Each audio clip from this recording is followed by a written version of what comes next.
Bharat civil services platform में आपका स्वागत है। इल्तुतमिश द्वारा लागू की गई इक्ता प्रणाली किसके शासनकाल में आनुवंशिक हो गई? अलाउद्दीन खिलजी, बलबन, मोहम्मद तुगलक या फिरोज शाह तुगलक? सही उत्तर है इसका फिरोज शाह तुगलक। अगला प्रश्न, मकबरा निर्माण शैली का जन्मदाता किसे माना जाता है? बलबन, इल्तुतमिश, कुतुबुद्दीन ऐबक या रजिया सुल्तान? सही उत्तर है इसका इल्तुतमिश। सल्तनत युगीन सैन्य विभाग को आरिज ममालिक कहा जाता था। इस समय सेना का गठन सिपह सलार, अमीर, मलिक एवं खान पदाधिकारियों में किया जाता था। निम्न में से सर्वोच्च पदाधिकारी कौन था? तो सही उत्तर है इसका खान। सल्तनत काल का प्रथम मकबरा किसे माना जाता है? तो इसका सही उत्तर होगा आपका पहला वाला विकल्प नासिरुद्दीन का मकबरा, और इसे सुल्तानगढ़ी का मकबरा भी कहते हैं। ये मकबरा इल्तुतमिश ने अपने पुत्र नासिरुद्दीन की स्मृति में बनवाया था। तुगलक काल की किस इमारत को धर्मनिरपेक्ष इमारत कहा जाता है? चार विकल्प आपके सामने। सही उत्तर है इसका 12 खंबा भवन को, और इसका निर्माण फिरोज शाह तुगलक ने करवाया था। शुद्ध इस्लामी शैली में निर्मित भारत का प्रथम मकबरा कौन सा है? तो इसका सही उत्तर होगा बलबन का मकबरा। यहाँ ये तथ्य ध्यान रखिएगा कि भारत में निर्मित प्रथम मकबरा सुल्तानगढ़ी का मकबरा है जो इल्तुतमिश ने बनवाया, लेकिन शुद्ध इस्लामी शैली में निर्मित भारत का प्रथम मकबरा बलबन का मकबरा है जो स्वयं बलबन ने ही बनवाया था। अलाउद्दीन खिलजी द्वारा निर्मित अलाई दरवाजे को किस इतिहासकार ने इस्लामी स्थापत्य के खजाने का सबसे सुंदर हीरा कहा है? इसका सही उत्तर है मार्शल। भारत में प्रथम पूर्ण इस्लामी परंपरा के अंतर्गत निर्मित जमात खान मस्जिद का निर्माण किस सुल्तान ने करवाया? इसका सही उत्तर है अलाउद्दीन खिलजी। यहाँ भी ये तथ्य ध्यान रखने योग्य है कि भारत की प्रथम मस्जिद कुव्वतुल इस्लाम मस्जिद थी जो कुतुबुद्दीन ऐबक ने बनवाई थी, लेकिन पूर्ण इस्लामी परंपरा के अनुसार बनी भारत की प्रथम मस्जिद जमात खान मस्जिद थी जो अलाउद्दीन खिलजी ने बनवाई थी। खिलजी वंश के शासकों का क्रम व्यवस्थित कीजिए। ये 5 शासक दिए हैं। देखिए क्रम इस प्रकार होगा, सबसे पहले जलालुद्दीन खिलजी, उसके बाद अलाउद्दीन खिलजी, फिर शहाबुद्दीन उमर, उसके बाद मुबारक शाह, और उसके बाद नासिरुद्दीन खुसरो। मुबारक शाह को हम मुबारक खिलजी या मुबारक कुतुबुद्दीन खिलजी भी कहते हैं। आगरा शहर की स्थापना किसने की? सही उत्तर है सिकंदर लोदी ने। पर्सी इतिहासकार पर्सी ब्राउन ने किस काल को मकबरों का काल कहा है? इसका सही उत्तर है सैयद एवं लोदी काल को। मोट की मस्जिद का निर्माण किस लोदी शासक ने करवाया था? सही उत्तर है इसका सिकंदर लोदी, और सिकंदर लोदी ने यह निर्माण कार्य अपने प्रधानमंत्री या अपने वजीर मियां भुआ के द्वारा करवाया था। दिल्ली सल्तनत के किस शासक ने सर्वप्रथम राज्यत्व सिद्धांत की विस्तार से व्याख्या की? सही उत्तर है इसका बलबन। निम्न मामलूक सुल्तानों में से किसने राज्य को धरती पर ईश्वर का प्रतिनिधि नियाबत खुदाई माना? इसका सही उत्तर है बलबन। बलबन ने नियाबत खुदाई का सिद्धांत दिया था। मंगोलों के विरुद्ध फरवरी 1286 में हुए युद्ध में बलबन के किस पुत्र की हत्या कर दी गई? इसका सही उत्तर है मोहम्मद खान। 1258 में किस मंगोल नेता ने खिलाफत को नष्ट करते हुए खलीफा की हत्या कर दी? इसका सही उत्तर है हलाकू। बलबनी वंश का अंतिम शासक कौन था? इसका सही उत्तर होगा शमसुद्दीन की उमर्स। 70 वर्ष की अवस्था में सुल्तान बना जलालुद्दीन फिरोज खिलजी लंबे अंतराल तक दिल्ली में प्रवेश नहीं कर सका, क्यों? तो इसका सही उत्तर होगा दिल्ली के जनसाधारण के विरोध के भय से। और ये भय क्यों था? ये भय इसलिए था क्योंकि जलालुद्दीन फिरोज खिलजी ने गुलाम वंश के अंतिम शासक या बलबन वंश के अंतिम शासक शमसुद्दीन क्यूमर्स की हत्या कर दी थी। यहाँ ये भी ध्यान रखिएगा कि शमसुद्दीन क्यूमर्स बलबन वंश का भी अंतिम शासक था और गुलाम वंश का भी अंतिम शासक था। किस सुल्तान ने सिकंदर सानी या द्वितीय सिकंदर की उपाधि ग्रहण की? इसका सही उत्तर है अलाउद्दीन खिलजी। अलाउद्दीन के विषय में क्या सत्य है? खालसा भूमि ने राजस्व में वृद्धि की, सही है। गुप्तचर प्रणाली का गठन किया, सही है। दिल्ली में शराब पर पाबंदी लगाई, ठीक है। अमीरों के आपस में मिलने व उनके उत्सव व समारोहों पर प्रतिबंध लगाया, ठीक है। सैन्य अधिकारियों को जागीरें प्रदान की, यह गलत है। अलाउद्दीन ने सैन्य अधिकारियों को नगद वेतन प्रदान किया था। दिल्ली सल्तनत का वह प्रथम सुल्तान कौन था जिसने स्थायी सेना रखी? सही उत्तर है इसका अलाउद्दीन खिलजी। अलाउद्दीन खिलजी ने किस हिंदू शासक को राय रायान की उपाधि एवं चंदोबा दे के सम्मानित किया? इसका सही उत्तर है रामचंद्र देव। रामचंद्र देव देवगिरी का शासक था, यानी पहला विकल्प। इसमें विकल्प में रामदेव लिखा है, वो रामचंद्र देव ही माना जाएगा। हजार दिनारी के नाम से प्रसिद्ध मलिक काफूर किस विजय के बाद 1297 में अलाउद्दीन के सामने तोहफे के रूप में प्रस्तुत किया गया? इसका सही उत्तर है गुजरात।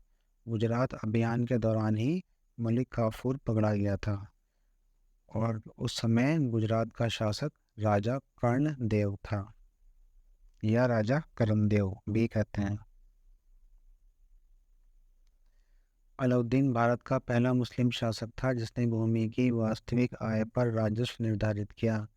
अलाउद्दीन ने उपज के कितने प्रतिशत भाग को भूमि कर के रूप में लेना निश्चित किया? इसका सही उत्तर है उपज का 1/2 भाग। आवास एवं चराई कर किस सुल्तान द्वारा लगाए गए? अलाउद्दीन खिलजी। और हटाए गए थे फिरोज शाह तुगलक के द्वारा। खिलजी वंश के शासकों का क्रम सजाइए, यह प्रश्न पर आ चुका है। दिल्ली सल्तनत के किस शासक को एकता प्रथा को शुरू करने का श्रेय दिया जाता है?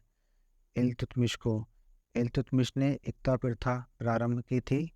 अलाउद्दीन खिलजी ने इसे नियंत्रित किया और समाप्त करने का प्रयास किया था और फिरोज शाह तुगलक ने इसे पुनः जीवित करके इसे वंशानुगत बना दिया था। इल्तुतमिश द्वारा गठित चालीसा या तुर्कान चहलगानी संबंधित था। इसका सही उत्तर है सुल्तान द्वारा गठित 40 प्रमुख तुर्कीदास एवं उच्च कुल के गैर तुर्क अधिकारियों का समूह। सुल्तान इल्तुतमिश ने एक समूह बनाया था 40 सरदारों का और इन 40 सरदारों में तुर्की दास थे और उच्च कुल के गैर तुर्की अधिकारी थे। इसे चालीसा या तुर्कान चालगानी कहा जाता है। ऐसे अधिकारी जो उच्च कुल के थे, गैर तुर्क थे, तो उन्हें ताजिक कहा जाता है। तो इसका संबंध ये हुआ कि सल्तनत काल में 2 प्रकार के दास या 2 प्रकार के सरदार का उल्लेख मिलता है, एक तुर्की दास और दूसरे ताजिक। ये बंदा आपके लिए बड़ी मेहनत कर रहा है। चैनल को सब्सक्राइब करके इसका हौसला बढ़ा दो आप लोग। वीडियो को लाइक और शेयर भी कर देना। इल्तुतमिश के किस प्रतिद्वंदी ने सिंधु घाटी में डूबकर आत्महत्या की थी? इसका सही उत्तर है नासिरुद्दीन कुबाचा। रजिया का विरोध कर रहे तुर्क अमीरों के दल का नेता कौन था? इसका सही उत्तर है विजामुल मुल्क जुनैदी। यह इल्तुतमिश का प्रधानमंत्री था, अर्थात वजीर था।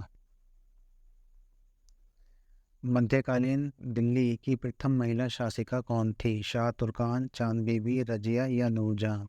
सही उत्तर है रजिया सुल्तान। दिल्ली सल्तनत के किस सुल्तान द्वारा अंतिम रूप से गुलाम तुर्कों के गुट चालीसा को समाप्त कर दिया गया?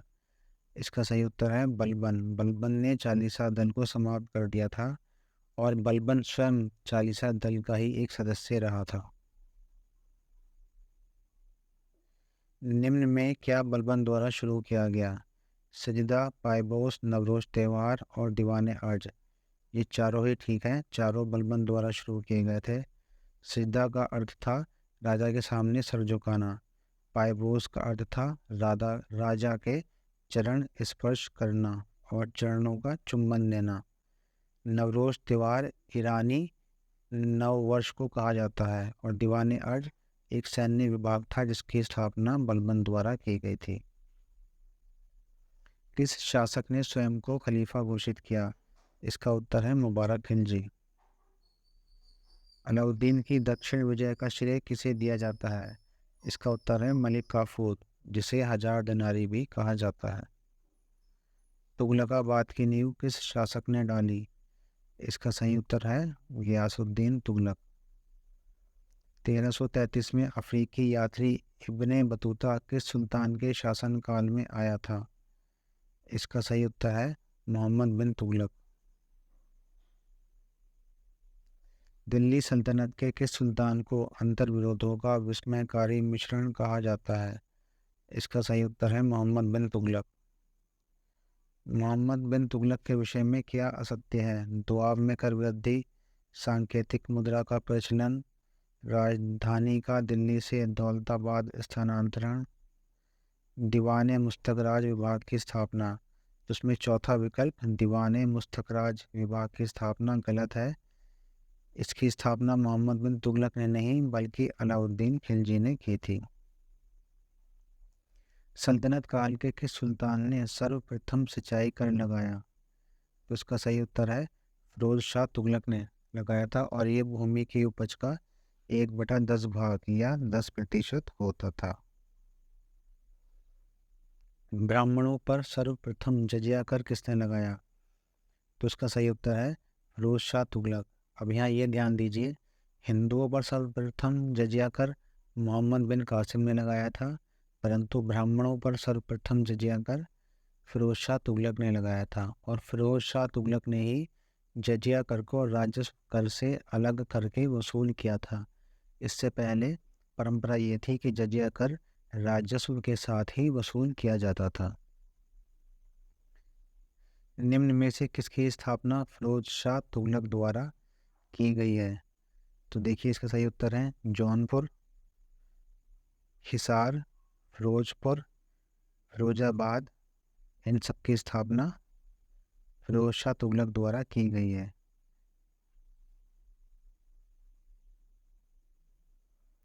टोपरा और मेरठ से अशोक स्तंभ को लाकर किस सुल्तान ने दिल्ली में स्थापित करवाया? इसका सही उत्तर है फिरोज शाह तुगलक। यहाँ ये बता दूं मैं आपको, टोपरा हरियाणा राज्य में है। 1398 में तैमूर ने भारत पर आक्रमण किया। उस समय तुगलक वंश का कौन सा शासक शासन कर रहा था? तो इसका सही उत्तर है नासिरुद्दीन महमूद। सल्तनत काल में निम्नलिखित में से किसने सिक्कों पर टकसाल का नाम लिखवाने की परंपरा शुरू की? इसका सही उत्तर है इल्तुतमिश। एक बहुत महत्वपूर्ण तथ्य जान लीजिए, इल्तुतमिश को सिक्कों का राजकुमार कहा जाता है जबकि मोहम्मद बिन तुगलक को टकसालों का राजकुमार कहा जाता है। चंगेज खान के अधीन मंगोलों ने सर्वप्रथम भारत पर आक्रमण किया था। बलबन के काल में, फिरोज शाह तुगलक, इल्तुतमिश या मोहम्मद बिन तुगलक के काल में? तो उसका सही उत्तर है इल्तुतमिश के काल में। उस समय चंगेज खान जलालुद्दीन मंगबरनी का पीछा करते हुए भारत आ गया था। अब यहाँ कथन और उसकी व्याख्या दी है। स्पष्टीकरण ये देखेंगे हम। गुलाम वंश का संस्थापक कुतुबुद्दीन ऐबक था। कुतुबुद्दीन ऐबक भारत का प्रथम स्वतंत्र तुर्क शासक था। यहाँ दोनों ही कथन सत्य हैं, लेकिन यहाँ आप एक तथ्य जान लीजिए। कुतुबुद्दीन ऐबक प्रथम स्वतंत्र तुर्क शासक इसलिए था क्योंकि 1206 में ये सुल्तान बना और 1208 में इसे दास्ता से मुक्ति प्राप्त हो गई थी। तो 1208 में ये स्वतंत्र हो गया था, इसलिए ये भारत का प्रथम स्वतंत्र तुर्क शासक भी माना जाता है। तो ए और आर दोनों सही हैं, परंतु आर ए की व्याख्या नहीं करता।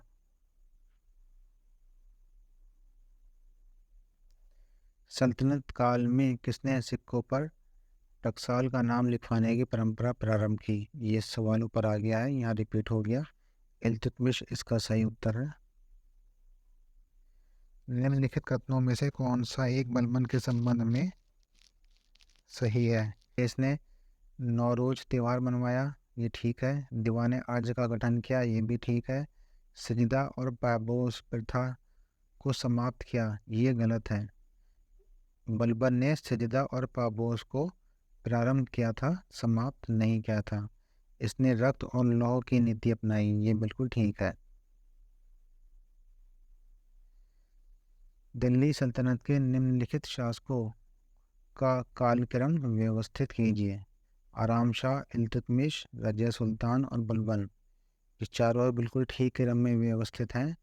कुतुबुद्दीन ऐबक के बाद आराम शाह बना, उसके बाद इल्तुतमिश, रजिया सुल्तान और बलबन। अब यहाँ देखिए, हमें मिलान करना है। यहाँ पर आरिज ममालिक, आरिज ममालिक होता है सैन्य विभाग का प्रधान। इंशा ए ममालिक, ये है पत्राचार विभाग का प्रधान। रसालत ए ममालिक, यह है विदेश विभाग का प्रधान, और इसे धार्मिक विभाग का प्रधान भी माना जाता है। बारीद ए ममालिक, यह है गुप्तचर विभाग का प्रधान।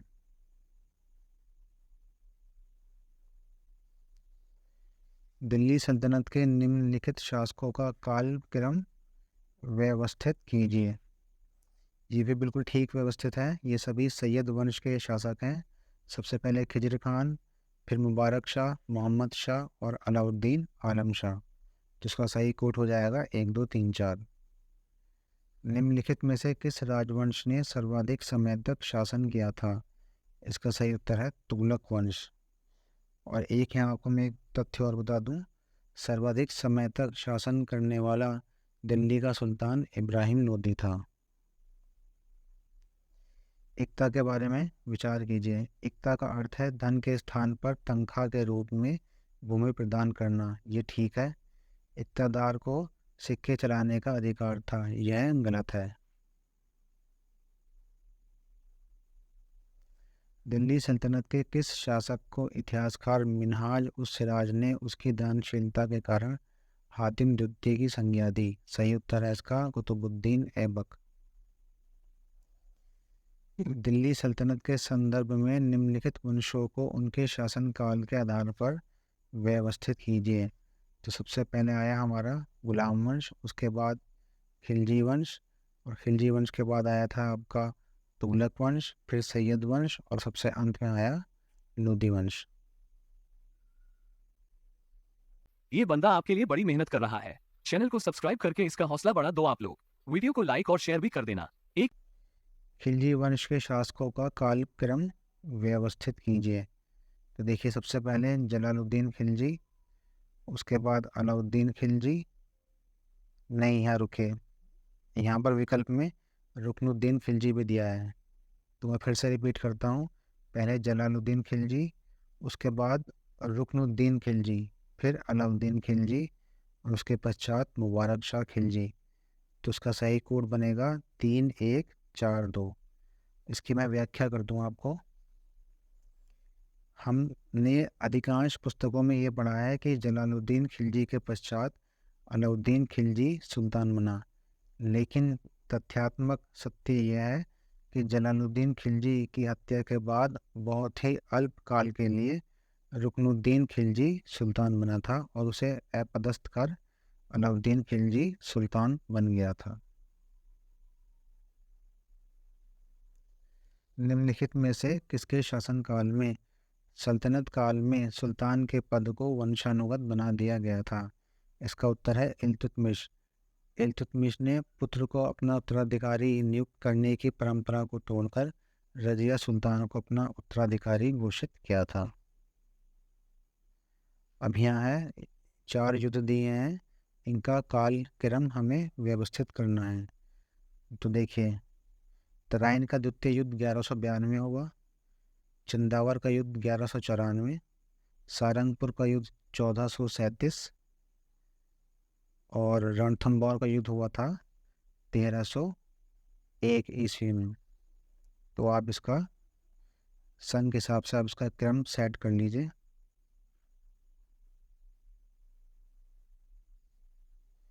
दिल्ली सल्तनत के संदर्भ में गाजी मलिक किस वंश का संस्थापक था? ये था तुगलक वंश का संस्थापक। गाजी मलिक गयासुद्दीन तुगलक को ही कहा जाता है। अलाउद्दीन खिलजी के सैन्य सुधारों के बारे में चर्चा कीजिए, विचार कीजिए। उसने सैनिकों को नकद वेतन की जगह भूदान देने की प्रथा प्रारंभ की। ये गलत है। अलाउद्दीन खिलजी ने नकद वेतन प्रदान किया था सैनिकों को। उसने दाग व हुलिया प्रथा आरंभ की। ये ठीक है बिल्कुल।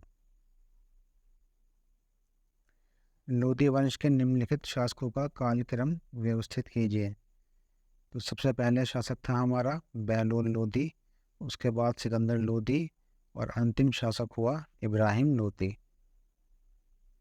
1 मिनट और रुक जाइए। हमारे इस चैनल पर आपको UPPCS, UKPCS, RAS, BPSC, MPPSC, UPRO, ARO, UP triple SC, UP PET जैसे सभी स्टेट एग्जाम्स के लिए सब कुछ मिल जाएगा। जो तैयारी कर रहे हैं उनकी यहाँ से पूरी तैयारी स्मार्ट स्टडी से हो जाएगी, और जिनकी तैयारी है विश्वास कीजिए यहाँ से अच्छा रिवीजन नहीं हो पाएगा। धन्यवाद। जय हिंद।